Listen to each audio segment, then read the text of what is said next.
क्रम के भाग 3 में आपका स्वागत है। आज जैव प्रक्रम में क्लास 10th की जो साइंस चल रही है उसमें हम आज देखेंगे श्वसन। श्वसन क्या होता है?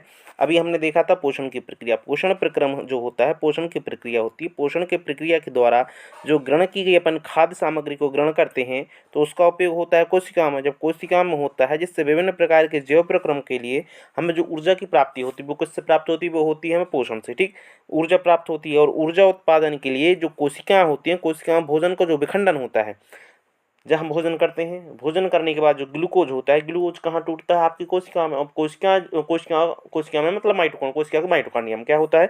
ग्लूकोज का विखंडन होता है। जब विखंडन होता है तो विखंडन कैसे होता है? वो हमारे कोश के श्वसन के माध्यम से होता है। एक अर्थात जो कोशिका में श्वसन होता है, ऑक्सीजन ऑक्सीजन से क्या होती है, श्वसन की क्रिया होती है, तब वहीं पर क्या होता है, ग्लूकोज या ऊर्जा उत्पादन के लिए हमें कोशिका में भोजन के विखंडन के लिए कोश के श्वसन करना होता है। अर्थात सांस लेना और छोड़ना, ये क्या कहलाता है? श्वसन प्रक्रिया। उसी में क्या होता है? ऊर्जा की प्राप्ति होती है। ठीक, अर्थात हम देखते हैं कि जो ऊर्जा है विभिन्न चरणों में किस प्रकार से प्राप्त होती है श्वसन की प्रक्रिया के माध्यम से। आगे देखते हैं विभिन्न जो पथ हैं, विभिन्न पथों के द्वारा ग्लूकोज का विखंडन किस प्रकार होता है। ठीक है, कोशिका में हमें विखंडन देखना। पहले तो विखंडन कैसे होता है ग्लूकोज का? जब ग्लूकोज C6H12 किस फॉर्म में रहता है? ग्लूकोज के फॉर्म में रहता है। ग्लूकोज कैसा रहता है? ग्लूकोज का सूत्र है C6H12O6, 6 कार्बन अणु के साथ रहता है। तब इसका जो विखंडन होता है कोशिका द्रव में, कोशिका द्रव में होता है तो ये किसमें टूटता है? 3 कार्बन अणु के साथ साथ पाइरुवेट और ऊर्जा के रूप में बदल जाता है। कहाँ बदल जाता है ग्लूकोज? कोशिका द्रव में या साइटोप्लाज्म में। ठीक, अब कोशिका द्रव में जो पाइरुवेट प्राप्त होता है और कार्बन के 3 अणु होते हैं। आगे देखते हैं जो प्रक्रम होता है अर्थात ये होता है ऑक्सीजन की अनुपस्थिति में। पाइरुवेट है जब ऑक्सीजन की अनुपस्थिति में, देख ले, पाइरुवेट है जो ऑक्सीजन की अनुपस्थिति में क्या होता है? टूटता है। तो किस किस के रूप में फॉर्म में आता है? एथेनॉल बनता है और साथ ही साथ कार्बन डाइऑक्साइड के साथ प्राप्त होती क्या? ऊर्जा। वही पाइरुवेट ऑक्सीजन के अभाव, मतलब जब हमारे ऑक्सीजन का अभाव हो जाता है, मतलब ऑक्सीजन की कमी होती है, तब वही पाइरुवेट किस में? लैक्टिक अम्ल में। ठीक, अब यहाँ पे हमें ये देखना है पाइरुवेट है जो ऑक्सीजन की अनुपस्थिति में टूटता है तो क्या क्या मिलता है। पहली बात तो यह प्रक्रिया होती किसमें? पाइरुवेट है जो ऑक्सीजन की अनुपस्थिति में, यह अभिक्रिया जो होती है, क्रिया होती है, अर्थात जो ग्लूकोज पाइरुवेट को टूटने की वो क्रिया किसमें होती है? ईस्ट में होती है। किसमें होती है? ईस्ट में। किस विधि से? किण्वन विधि होती है। कौन सी होती है? किण्वन। ठीक, तो इसमें क्या क्या प्राप्त होता है आपको? ऑक्सीजन की अनुपस्थिति में जब पाइरुवेट टूटता है तब हमें एथेनॉल, कार्बन डाइऑक्साइड, साथ ही साथ ऊर्जा की प्राप्ति होती है। ये प्रक्रिया किसमें होती है? ये होती है ईस्ट में। कौन सी प्रक्रिया है? ये है किण्वन। ठीक, वही पाइरुवेट ऑक्सीजन के अभाव में, किसमें? ऑक्सीजन की जब कमी हो जाती है। ऑक्सीजन की कमी कब होती है हमारे शरीर में? जब हम रनिंग करते हैं तो हमारी जो मांसपेशियों में ऑक्सीजन का अभाव हो जाता है। कोशिका में जब ऑक्सीजन का अभाव होता है तो हमारे पास मांसपेशियों बनता है क्या? लैक्टिक अम्ल बनता है। साथ ही साथ क्या बनती है? ऊर्जा बनती है। कहाँ होती है प्रक्रिया? पाइरुवेट ऑक्सीजन के अभाव में लैक्टिक अम्ल तथा ऊर्जा उत्पन्न करता है। कहाँ होता है? हमारी मांसपेशियों में होता है। मनुष्य की कब होता है? जब थकान आ जाती है। ठीक, क्यों? क्योंकि ऑक्सीजन का वहाँ पर अभाव हो जाता है। हम सांस ज़्यादा लेते हैं तो कोशिका में ऑक्सीजन पर्याप्त मात्रा में नहीं पहुँच पाती है। अब पाइरुवेट है जो कार्बन के 3 अणु वो ऑक्सीजन की उपस्थिति में कहाँ पर टूटते हैं? ये टूटते हैं आपके माइटोकॉन्ड्रिया में। कहाँ पर? माइटोकॉन्ड्रिया में। किस फॉर्म में? यहाँ पर माइटोकॉन्ड्रिया में क्या होता है? Carbon dioxide. यही माइटोकॉन्ड्रिया में क्या होता है? कार्बन डाइऑक्साइड, जल तथा ऊर्जा की प्राप्ति होती है। जब पाइरुवेट ऑक्सीजन की उपस्थिति में टूटता है, कहाँ पर टूटता है? कोशिका के माइटोकॉन्ड्रिया में टूटता है, तब हमें मिलता क्या है? कार्बन डाइऑक्साइड मिलती है, जल मिलता है, ऊर्जा मिलती है। ठीक है, ये प्रक्रिया किसमें होती है? सर्वाधिक मात्रा में ऊर्जा कहाँ प्राप्त होती है हमें? माइटोकॉन्ड्रिया में, जब पाइरुवेट का विखंडन होता है। आगे देख लेते हैं श्वसन प्रक्रम के बारे में क्या है। श्वसन के बारे में हम आते हैं। श्वसन होता है 2 प्रकार का। एक होता है वायवीय श्वसन, दूसरा होता है अवायवीय श्वसन। अवायवीय श्वसन और वायवीय श्वसन। ठीक, श्वसन के बारे में देख लेते हैं। वायवीय श्वसन क्या कहलाता है? ऑक्सीजन है जो ऑक्सीजन की उपस्थिति में जो श्वसन होता है उसको वायवीय श्वसन कहते हैं। यहाँ पर ग्लूकोज है जो ग्लूकोज का पूर्ण रूप से क्या होता है? उपचयन होता है। वायवीय श्वसन जो होता है, वायवीय श्वसन में क्या होता है? ग्लूकोज का पूर्ण रूप से उपचयन होता है।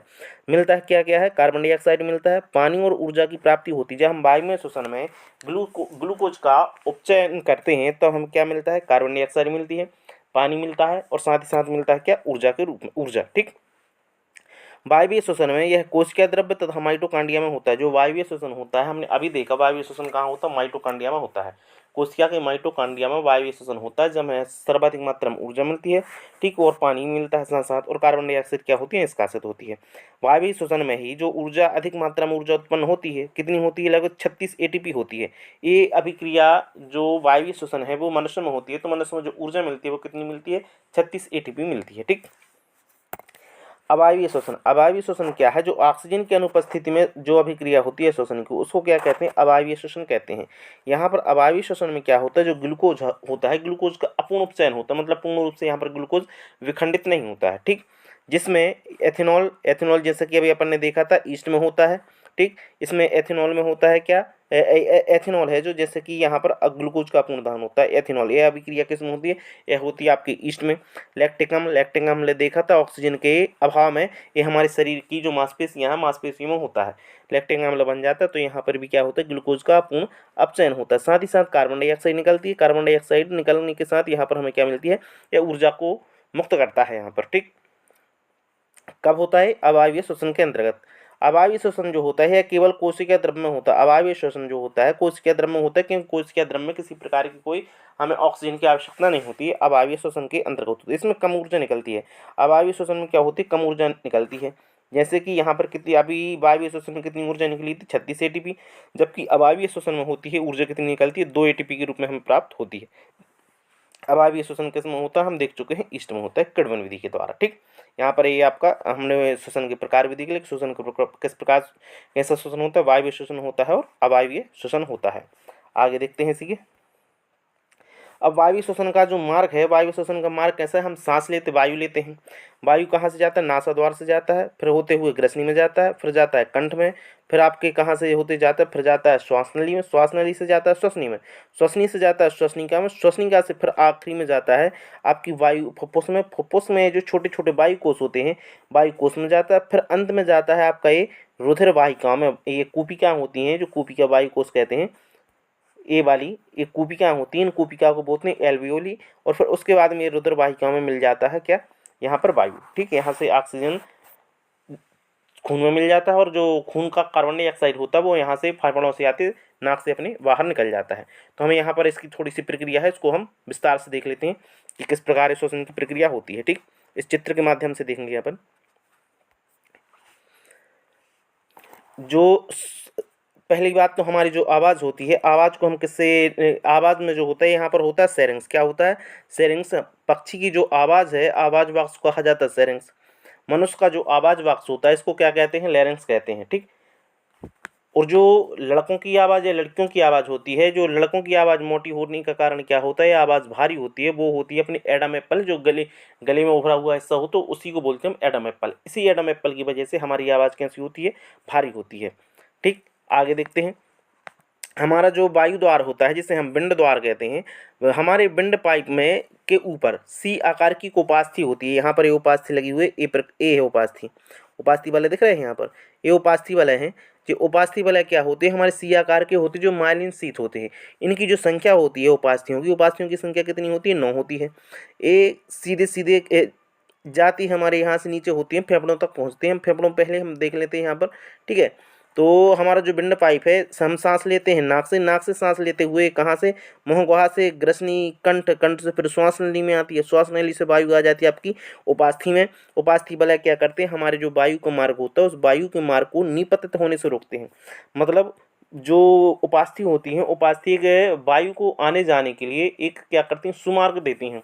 ये उपास्थि होने से क्या है, जो मार्ग चिपकता नहीं है एक प्रकार से, या बंद नहीं होता है। क्या है, श्वसन के लिए और हम खाना खाते हैं, दोनों के लिए मार्ग एक ही है, उभय मार्ग। जब हम खाना खाते हैं तो सांस का जो मार्ग होता है वो ढक्कन क्या हो जाता है, बंद हो जाता है, और जब हम सांस लेते हैं तो हमारा खाना खाने वाला काम वहाँ पर बंद हो जाता है। यदि दोनों एक साथ हो जाते तो हम देखते हैं कि हमें ठसका लग जाता है, लगता है ठसका।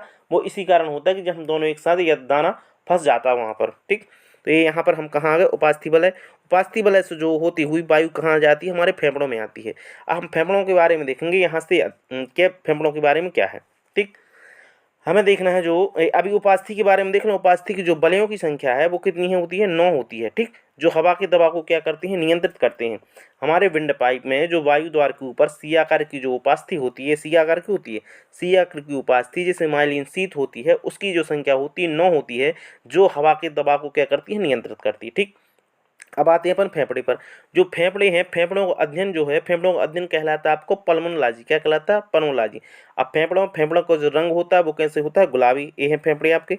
फेफड़े का जो रंग होता है वो कैसा होता है, गुलाबी होता है। जो बायां फेफड़ा होता है, बायां फेफड़ा आपका होता है छोटा, ये बायां फेफड़ा है, ये वाला होगा छोटा, और दायां फेफड़ा है, दायां फेफड़ा होता है आपका बड़ा। ठीक, फेफड़े का जो रंग होता है गुलाबी होता है। यह मुख्य श्वसनीय अंग है। जो श्वसन की प्रक्रिया होती है मुख्यतः कहाँ होती है, आपके फेफड़े में होती है, क्योंकि यहीं पर ऑक्सीजन का आदान प्रदान होता है। ठीक, और कार्बन डाइऑक्साइड बाहर निकलती है। जो बायां फेफड़ा हम देख चुके हैं कि छोटा होता है, जबकि दायां फेफड़ा जो होता है वो होता है बड़ा। बाएं फेफड़े में एक कार्डिक गड्ढा होता है, यहाँ पर बाएं फेफड़े में कार्डिक गड्ढा होता है, वहाँ पर कार्डिक गड्ढे में ही आपका हृदय जमा होता है। फेफड़े के वजन की बात कर लें तो जो फेफड़े का वजन होता है 1.3 से 1.5 किलोग्राम तक होता है। 1.3 किलोग्राम से लेकर 1.5 किलोग्राम, मतलब 1 से लेकर 1.5 तक आपका क्या होता है, फेफड़े का वजन होता है। फेफड़े की जो बक्षीय गुहा होती है, फेफड़े में एक क्या होती है, बक्षीय गुहा होती है, जिसे हम थैलेसिक कैविटी भी कहते हैं। ठीक, जो ट्रेकिया है, ट्रेकिया का जो प्रथम विभाजन है, यहाँ से ए वाली उपास्थि बला है, इसी में हो जाता है ट्रेकिया। ट्रेकिया का जो ट्रेकिया से फिर क्या होती है, श्वसनिका, और श्वसनी में क्या हो जाता है, दो में विभाजित हो जाती है। अर्थात जो श्वास नली है, श्वास नली को हम क्या कहते हैं, ट्रेकिया का जो प्रथम विभाजन होता है वो ब्रोंकाई में होता है। किसमें होता है, ब्रोंकाई में। यहाँ ये ब्रोंकाई जो श्वसनी है, श्वसनी दो हिस्सों में हो जाती है। इस हिस्से में आ जाती है एक प्रकार की, इस हिस्से में आ जाती है। ट्रेकिया का जो प्रथम विभाजन होता है वो उसे कहते हैं ब्रोंकाई। इसे क्या है, इसी का जो विभाजन होता है वायु नलिका में होता है। वायु नलिका क्या है, दो हिस्सों में हो जाता है। कौन कौन से हिस्सों में, एक मिनट, यहाँ पर हम देखेंगे। ये एक हिस्सा इस प्रकार होगा, एक हिस्सा ये हो गया आपका। ट्रेकिया का हिस्सा विभाजन होता है जो श्वास नलिका दो हिस्सों में होता है। किस किस में होता है, आपके दो हिस्सों में, जिसे हम क्या कहते हैं, वायु नलिका को। ट्रेकिया द्वारा जो हवा है वो फेफड़ों में प्रवेश करता है इन्हीं दो नलिकाओं के माध्यम से। ठीक, अब जो ब्रोंकाई होता है, जिसे ब्रोंकस कहते हैं, जो यही ब्रोंकाई है आगे, जो जिसे हम श्वसनिका कहते हैं या वायु नलिका कहते हैं, वो ब्रोंकाई है, आगे चलकर ब्रोंकियोल में विभाजित हो जाता है, वायु कोष्ठ में विभाजित हो जाता है। यहाँ पर ये आपको दिख रहा है वायु कोष्ठ, यहाँ पर ये छोटी छोटी शाखाओं में बदल गया है, तो ये क्या होता है, आगे जाकर ब्रोंकियोल में बदल जाता है। अब ब्रोंकियोल में जो वायु होती है वो आपके जो गुब्बारे जैसे दिख रहे हैं, जो गुब्बारे, ये वायु कूपिका हैं, इसी को बोलते हैं हम एल्वियोली। क्या बोलते हैं, एल्वियोली कहते हैं, जो अंगूर के दाने के समान होती है। ठीक, इसमें क्या हो जाती है, आखिरी आपकी जो ट्रेकिया है, आखिरी का विभाजन क्या है आपकी, यही है वायु कूपिका। यहीं पर क्या होता है, ऑक्सीजन का आदान प्रदान होता है और साथ ही साथ में कार्बन डाइऑक्साइड बाहर निकलती है। ठीक, रक्त से। यहाँ पर तीसरा विभाजन जो होता है ट्रेकिया से वायु नलिका के रूप में अंगूर में। हम देख लेते हैं, फेफड़ा है, फेफड़ा के ऊपर एक प्रकार की जो लेयर होती है उसको क्या कहते हैं, प्लूरल मेम्ब्रेन कहते हैं। इसी मेम्ब्रेन में तरल पदार्थ होता है जिसको हम क्या कहते हैं, प्लूरल फ्लूइड बोलते हैं। ठीक, ये एक प्रकार का द्रव होता है। एल्वियोली है, एल्वियोली जो होती है, फेफड़े हमने देखा ना, ये एल्वियोली है, ये वायु कूपिका है, ये इसी को बोलते हैं एल्वियोली। एल्वियोली जो होती है फेफड़े की सबसे छोटी इकाई होती है। वायु कूपिका का प्रमुख कार्य यहाँ पर क्या होता है, गैसों का आदान प्रदान करना, कार्बन डाइऑक्साइड को बाहर निकालना तथा ऑक्सीजन को क्या करना, खून में मिलाना। ये वायु कूपियाँ जो होती हैं रक्त में ऑक्सीजन को भेजती हैं तथा रक्त से क्या करती हैं, कार्बन डाइऑक्साइड लेकर फेफड़ों से बाहर निकाल देती हैं। इससे क्या होता है, रक्त का शुद्धिकरण होता है। रक्त का शुद्धिकरण कब होता है, जब रक्त में ऑक्सीजन मिलता है तथा कार्बन डाइऑक्साइड बाहर निकलता है, तब इसी को हम क्या कहते हैं, श्वसन या रक्त का शुद्धिकरण।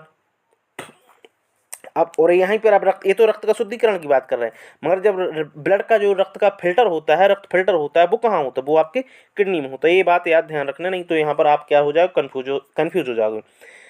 रक्त का शुद्धिकरण कहाँ होता है, ये होता है आपके फेफड़ों में, और जबकि ब्लड का फिल्टरेशन या फिल्टर की जो प्रक्रिया होती है वो कहाँ होती है, वो होती है आपकी किडनी में। यहाँ पर नोट डाउन कर लेना। ठीक, क्वेश्चन यहाँ से बनता है, नहीं तो आप कन्फ्यूज में 1 नंबर का बाद है, और साथ ही साथ माइनस मार्किंग भी होती है रियल में। यहाँ ये ध्यान रखना, ब्लड है जो रक्त का जो शुद्धिकरण होता है, फेफड़ों की जो वायु कूपिकाएं होती हैं उनके वायु कूपिकाओं की छोटी छोटी जो एल्वियोली होती है उनमें होता है। हम देख लें अब सीधा सा अपना यहाँ पर मार्ग इंग्लिश में देखेंगे। ये नाक जिसे नोज कहते हैं, ये कहाँ से, ग्रसनी से होते हुए लेरेंस, लेरेंस से किस में जाएगा, ट्रेकिया जिसे श्वास नली कहते हैं, श्वास नली से फिर जाएगा ये ब्रोंकाई में, ब्रोंकाई, ठीक है, फिर होता है ब्रेंक्यूल। ब्रेंक्यूल जो होती है वायुकूपी का यानी कि ब्रेंक्यूल होता है, ब्रेंक्यूल से जो होती है वायुकूपी जिसे हम एल्वियोली कहते हैं।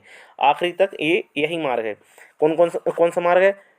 वायु है, पहले आएगी नाक से जाएगी ग्रसनी में, ग्रसनी से जाएगी आपकी गले में जिसे लैरिंक्स बोलते हैं, लैरिंक्स से होते हुए जाएगी आपकी ट्रेकिया जिसे हम श्वास नली कहते हैं, श्वास नली के बाद अपनी जो सांस वायु जाएगी वो कहाँ जाएगी? आपकी ब्रोंकाई में, ब्रोंकाई से होती हुई वायु जाएगी आपकी कहाँ? वैक्यूल में, वैक्यूल जिसे हम वायु कोष्ठ कहते हैं, ठीक, यहाँ पर जाएगी। और साथ ही साथ आखिरी में जाएगी आपकी वायु कूपिका में, इसे जैसे क्या बोलते हैं, हिंदी में बोलते हैं वायु कूपिका और इंग्लिश में बोलते हैं एल्वियोली, ठीक। यहाँ पर क्या होती है? ऑक्सीजन का आदान प्रदान आपकी एल्वियोली में होता है, अर्थात ये वायु का सीधा मार्ग है। आगे देखते हैं जो फेरिंग्स होता है आपका, फेरिंग्स क्या है? वायु को फेरिंग्स जो होता है वायु तथा भोजन के लिए एक ही मार्ग है, हमने देख चुके हैं। ये फेरिंग्स है। यहाँ पर फेरिंग्स क्या है? वायु तथा आपके भोजन के लिए एक ही मार्ग है। यह बॉक्स जो होता है इसे लेरिंग्स कहते हैं। यहाँ पर एक बॉक्स होता है, ये वाला बॉक्स, इसे क्या कहते हैं? लेरिंग्स कहते हैं, ठीक। जो पसली तथा फेफड़ों की जो बक्षीय गुहा में स्थित होते हैं। आगे हम देखते हैं हमारे ये फेफड़े के नीचे क्या होता है? एक डायफ्राम होता है जो सी आकार का होता है, ए प्रकार का, ये दिख रहा है डायफ्राम, ये है डायफ्राम। ये क्या है? सी आकार का डायफ्राम होता है। इसी डायफ्राम की वजह से हिचकी आती है। इसी डायफ्राम में क्या हो जाता है? कोई दाना आना फंस जाता है तो वहाँ पर हिचकी आती है। जब हम देखते हैं कि श्वसन जो प्रक्रिया है, हमने अभी देखा कि पहले ये वायु कहाँ आ जाती है? ट्रेकिया से, ट्रेकिया से ब्रोंकाई, ब्रोंकाई से ब्रेंक्यूल, ब्रेंक्यूल से एल्वियोली में। ये क्या हो जाता है? आपकी श्वसन या वायु जो हो जाती है, यहाँ से विभक्त होते होते हुए आखिरी तक कहाँ जाती है? एल्वियोल में जाती है। अब यहाँ पर हमें देखना कि जो वायु है, वायु का जो प्यूरिफिकेशन होता है वो कैसे होता है। इसके भी क्या होते हैं? फेफड़े की चैम्बर देख लो एक प्रकार से। हृदय में हम देख सकते हैं, जब दायां आलिंद होता है हृदय का दायां आलिंद में कार्बन डाइऑक्साइड युक्त रक्त आता है। अब कार्बन डाइऑक्साइड युक्त दायां आलिंद में आता है, उसी से नीचे हुए जो डायकस्पट द्वार होता है वहाँ से होते हुए जाता है आपका कहाँ? दाएं निलय में। दाएं निलय में जो अशुद्ध रक्त जाता है, तो अशुद्ध रक्त क्या करता है? पल्मोनरी जो धमनी होती है जो अशुद्ध रक्त को ले जाती है। ध्यान रखना, जो हृदय से पल्मोनरी धमनी होती है, पल्मोनरी धमनी क्या होती है? हृदय के दाएं निलय से कार्बन डाइऑक्साइड वाला रक्त ले जाती है फेफड़ों में। कार्बन डाइऑक्साइड को क्या करती है? कार्बन डाइऑक्साइड को फेफड़ों में ले जाके यहाँ पर करती है बाहर, अर्थात फेफड़ों की एल्वियोली में ले जाती है। तो यहाँ पर क्या करती है? कार्बन डाइऑक्साइड को करती है बाहर। अब यहीं से जो एल्वियोली होती है वो क्या करती है? पल्मोनरी जो सिरा होती है, यहाँ पर क्या होती है? पल्मोनरी सिरा, ये ले जाती है फेफड़े से ऑक्सीजन युक्त रक्त को और कहाँ डालती है? आपके बाएं आलिंद में डाल देती है ऑक्सीजन युक्त रक्त। वही बाएं आलिंद से जो रक्त होता है सीधा सीधा बाएं निलय से आपकी जो आयोटा होती है बाएं हाथ में, ठीक है, जिसे महाधमनी कहते हैं, यहीं से रक्त की सप्लाई पूरे शरीर में हो जाती ऑक्सीजन युक्त। ये यहाँ पर ध्यान रखना। फिर से एक बार और रिवीजन दोबारा बोल देते हैं। हमारे हृदय को जो दायां निलय होता है, दायां निलय में पूरे शरीर का रक्त आके जमा होता है, वो कौन सा? अशुद्ध रक्त, जिसे हम कार्बन डाइऑक्साइड युक्त रक्त भी बोलते हैं।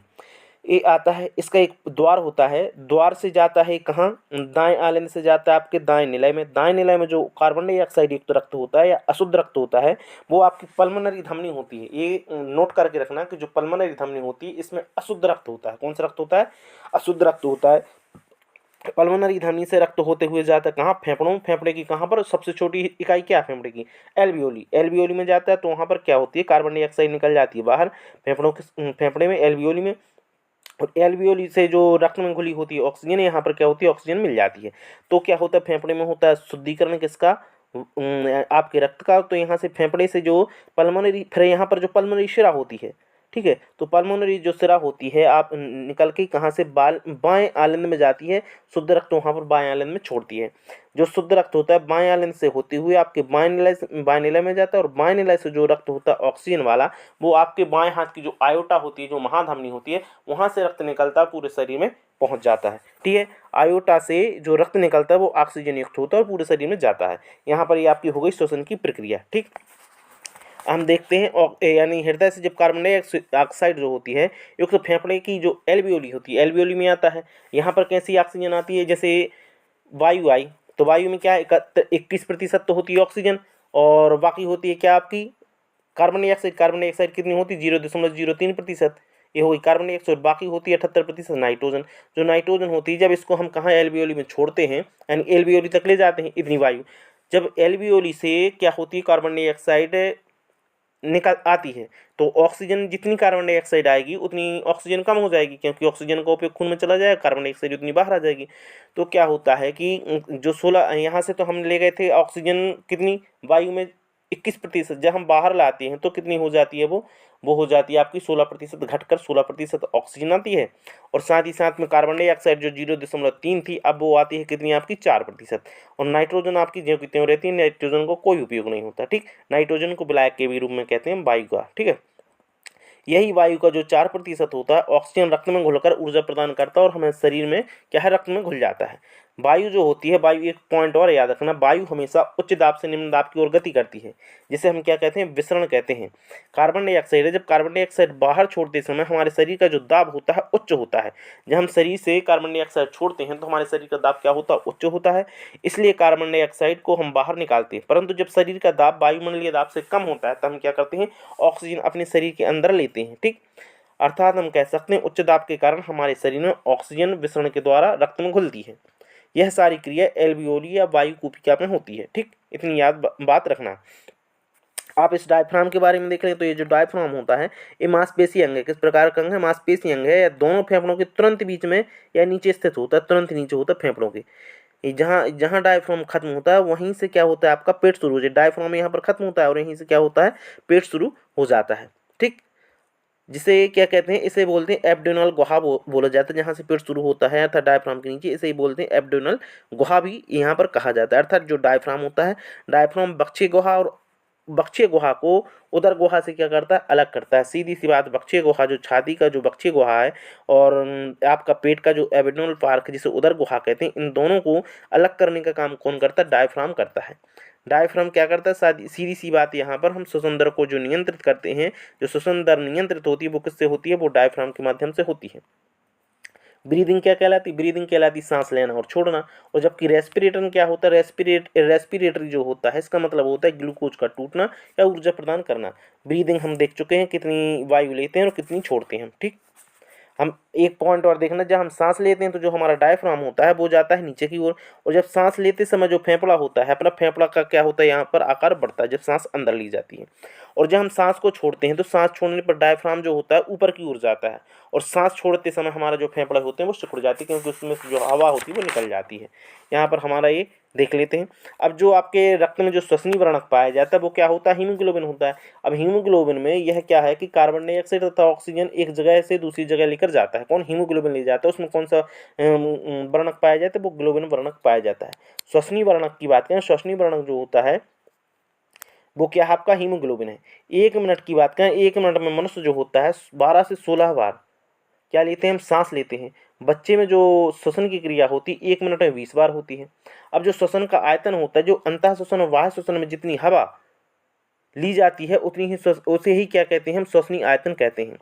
श्वसनीय ईंधन के रूप में क्या, श्वसनीय ईंधन है, मानव का जो ईंधन होता है वो क्या है, ग्लूकोज है। मानव शरीर की जो मुद्रा होती है, जो ऊर्जा की मुद्रा है, वो क्या है, एटीपी है। श्वसन का अंतिम उत्पाद है, जब हम श्वसन करते हैं श्वसन के अंतिम उत्पाद के रूप में हमें क्या मिलता है, कार्बन डाइऑक्साइड मिलती है। हम देख चुके हैं अभी, कार्बन डाइऑक्साइड मिलती है, पानी मिलता है, ऊर्जा और ग्लूकोज मिलता है।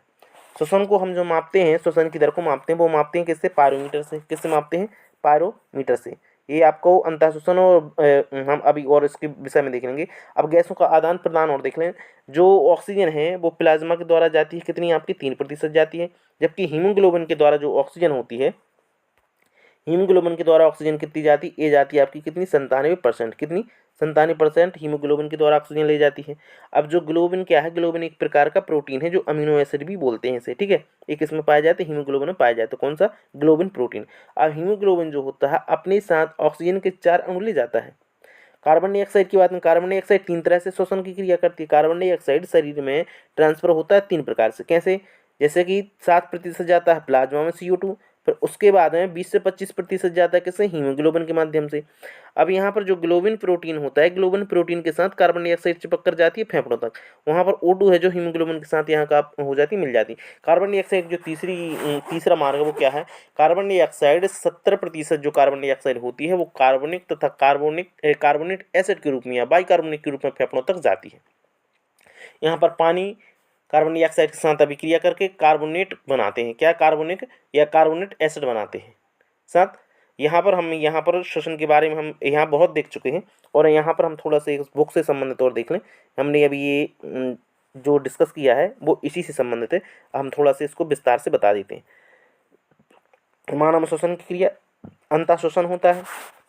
अंतः श्वसन के दौरान क्या होता है, बक्षी गुहा फैलती है। हमने अभी अब बताया है अंत्य जो श्वसन होता है, अंतः श्वसन के दौरान क्या होता है, जब हम सांस लेते हैं बक्ष गुहा क्या होती है, फैलती है।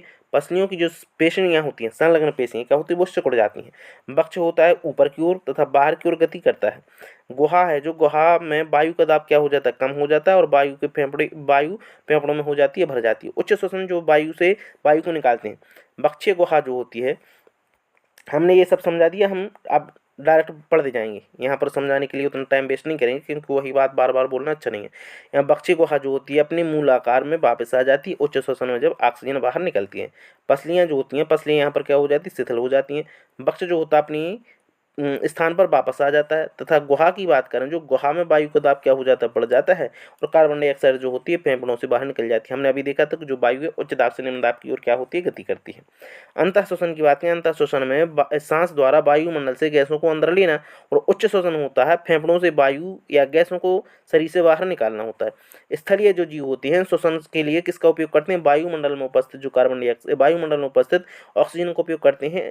किसमें, स्थलीय श्वसन जो होते हैं, अर्थात स्थल में रहने वाले जो जीव जंतु होते हैं श्वसन के लिए वायुमंडल से ऑक्सीजन का उपयोग करते हैं। परंतु जो जीव जल में रहते हैं वे जल में विलेय ऑक्सीजन का उपयोग करते हैं। इसलिए जल में विलेय जो ऑक्सीजन होती है उनकी गति जो कैसी होती है, श्वसन की दर जो होती है तेज होती है, क्योंकि वहाँ पर ऑक्सीजन का अभाव होता है जलीय जीवों में, जैसे कि मछली में। यहाँ पर एक ध्यान रखना। अब देख लेते हैं रक्त जो होता है, रक्त कूपिका और ऊतकों के बीच गैसों का आदान किस प्रकार से होता है। हम इस प्रकार इसको देख भी चुके हैं, फिर भी एक बार और देख लेते हैं नोट्स के हिसाब से। यहाँ पर क्या होता है, जैसे कि वायु है, वायु ऑक्सीजन से युक्त वायु है, ये कहाँ जाती है, आपकी कूपिका में जाती है। कूपिका में क्या होता है, जो ऑक्सीजन होती है वो रक्त वाहिका के माध्यम से रक्त में मिल जाती है। तो यहाँ पर क्या होता है, ऑक्सीजन जो रक्त के हीमोग्लोबिन नामक प्रोटीन के साथ मिलकर हीमोग्लोबिन ऑक्साइड बनाती, क्या बनाती है, हीमोग्लोबिन ऑक्साइड बनाती है वायु, ऑक्सीजन के साथ मिलकर, अर्थात हीमोग्लोबिन के साथ मिलकर ऑक्सीजन। ठीक। अब उस प्रक्रिया के बाद क्या होता है कि जो कार्बन डाइऑक्साइड है, यहाँ पर कार्बन डाइऑक्साइड का उत्पादन कहाँ होता है, ऊतक में होता है, ऊतक की कोशिका में होता है। तो ग्लूकोज का क्या होता है, ऑक्सीकरण, ये भी कहाँ होता है, आपके ऊतक की कोशिका में होता है। जो होती है धमनी द्वारा ऑक्सीजन ऊतकों को, धमनी है अपनी जो शरीर की धमनी होती है, धमनी कोशिका है, ये क्या करती है, धमनी द्वारा ऑक्सीजन है जो ऊतकों में पहुँचती है। अब जो कार्बन डाइऑक्साइड है ऊतकों से होते हुए कार्बन डाइऑक्साइड रक्तवाहिका में पहुँचती है, और रक्तवाहिता से होते हुए कार्बन डाइऑक्साइड किस में पहुंच जाती है, आपकी रक्त में विसरित हो जाती है। रक्त में विसरित होने के साथ साथ जो CO2 है, CO2 आता है आपका नासाद्वार या मुक्त नासाद्वार। ठीक है, ये जो नासिका होती है यहाँ तक आता है। कार्बन डाइऑक्साइड का मोचन रक्त के माध्यम से नासाद्वार से होते हुए कार्बन डाइऑक्साइड वायु कोश से में विसरण होता है रक्तवाहिका द्वारा, वायु कूपिका से क्या निकाल दिया जाता है, यहाँ पर बाहर निकाल देते हैं अपन नासिका के माध्यम से कार्बन डाइऑक्साइड को। ये क्या है, ऑक्सीजन लेते हैं, ऑक्सीजन लेकर क्या करते हैं, कार्बन डाइऑक्साइड को बाहर निकालते हैं, उसका पूरा मार्ग दिया हुआ है। ठीक, यहाँ तो श्वसन होता है आपका कंप्लीट। इसके आगे अपन देखेंगे मानव में जो संवहन तंत्र है, संवहन तंत्र किस प्रकार का होता है, हृदय नलिका, इस सब हम देखेंगे।